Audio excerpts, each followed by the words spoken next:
प्यारे दोस्तों नमस्कार। टीजीटी पीजीटी आर्ट गैलरी 1954 में आपका स्वागत है। आज हम लोग यहाँ पर संपूर्ण रूप से मिस्र की कला के विषयगत हम चर्चा करने वाले हैं। यहाँ पर जितने भी पॉइंट बनते हैं पेपर से संबंधित, उन सब को लेकर के एक एक पॉइंट पर मैं चर्चा कर रहा हूँ। आप सभी यहाँ पर ध्यानपूर्वक पूरी क्लास को शुरू से लास्ट तक इस वीडियो को देखें, जिससे कि यहाँ जो भी पॉइंट हैं वो सब आपको समझ में आ जाए। आपकी जानकारी के लिए बता दें कि अपने पास ऑनलाइन क्लास भी चल रही है। आप लोग जुड़ने के लिए 9873523652 पर संपर्क कर सकते हैं। अब आगे बढ़ते हुए मैं मिस्र की कला की विषयगत आपसे चर्चा करता हूँ। यहाँ पर देख रहे होंगे कि स्क्रीन पर आपको दिख रहा होगा कि मिस्र की कला, जी बिल्कुल यहाँ पे दिख रहा है, जिसे हम आर्ट ऑफ इजिप्ट के नाम से भी जानते हैं। इसके टाइम पीरियड की बात करें तो 3000 ईसा पूर्व से 332 ईसा पूर्व के मध्य का माना जाता है।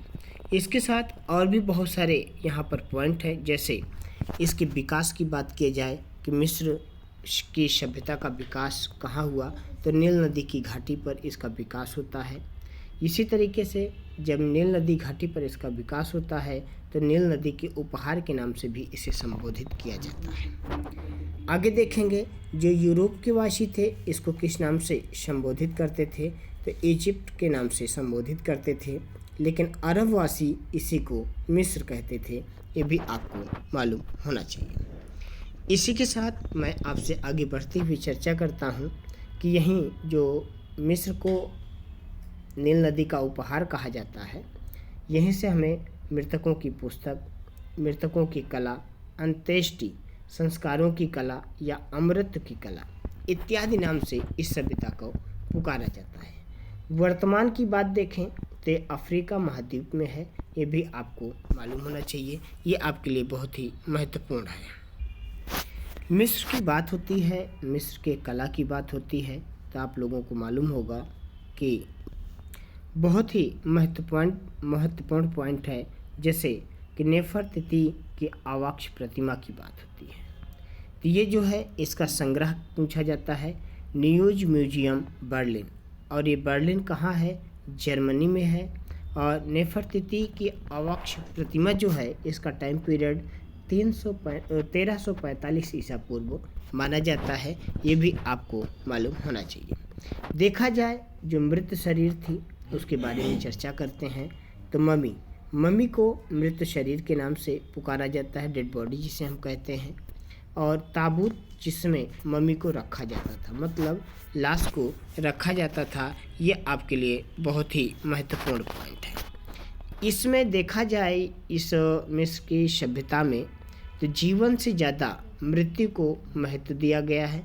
मृत्यु होने के बाद में यहाँ की कलाओं के माध्यम से विशेष प्रकार से प्रक्रिया की जाती थी, जिससे ये माना गया कि मम्मी जो है, मतलब जो डेड बॉडी है, वो जो है कैसे सुरक्षित रखी जा सकती है, या उसमें जो आत्माओं का निवास होता है। शरीर में दो प्रकार की आत्माओं का निवास यहाँ माना गया, पहला बा और दूसरा का। बा में देखा जाए तो जो शरीर के निर्जीव हो जाने पर स्वच्छंद विचरण करती है, मतलब जो शरीर है जब वो निर्जीव हो जाता है तो स्वच्छंद रूप से विचरण करती है, लेकिन का नामक आत्मा जो है क्या करती है, आत्मशक्ति, मतलब लौट कर शरीर को आत्मशक्ति प्रदान करती है। इसके लिए भी यहाँ पर महत्वपूर्ण पॉइंट है बेटा। आगे देखेंगे कि नंबर 1 पॉइंट है यहाँ पर धार्मिक मान्यताओं पर आधारित थी यहाँ की कला। समाधि गृह एवं पूजा गृह से संबंधित कला है। पत्थर का प्रयोग किया गया है, मतलब यहाँ पर प्रस्तर भी हम लोग प्रागैतिहासिक स्थल आप जब पढ़ते हैं तो उसमें प्रस्तर शब्द का प्रयोग होता है पत्थर के लिए।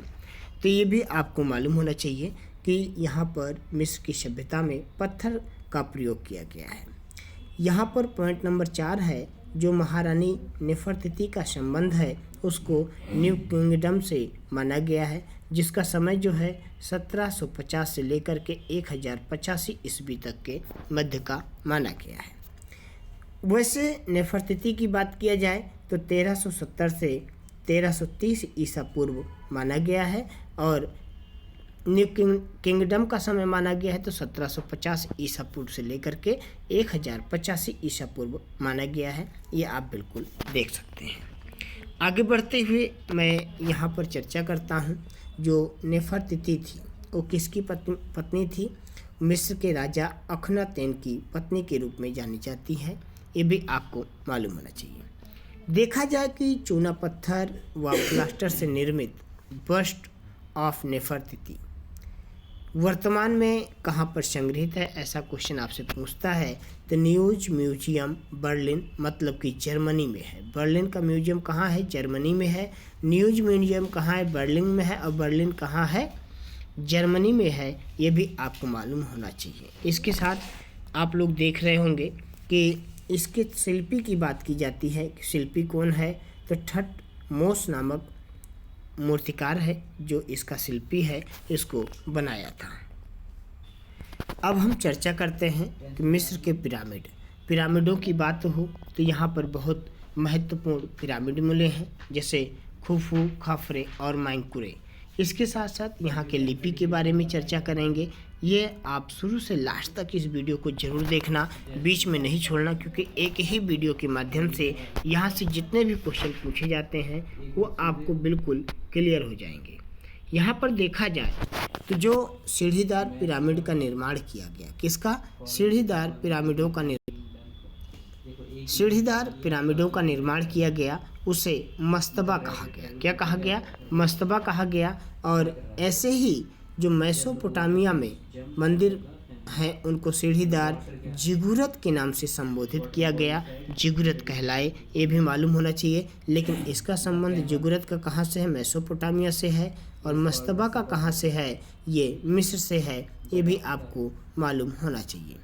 पिरामिडों की बात किया जाए तो शासकों को मिस्र में फराउनों कहा गया। फराउन जो समों को सुरक्षित रखा जाता था उसे पिरामिड, मतलब सुरक्षित रखा जाता था उसे पिरामिड कहा जाता था। लेकिन शासकों को क्या कहा गया?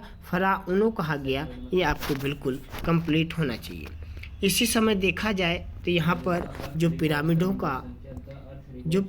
का युग कहलाया, वो क्या कहलाया? किसके समय को कहलाया? सम्राट जोसर के समय को पिरामिडों का युग कहा जाता है। ये भी आपको मालूम होना चाहिए।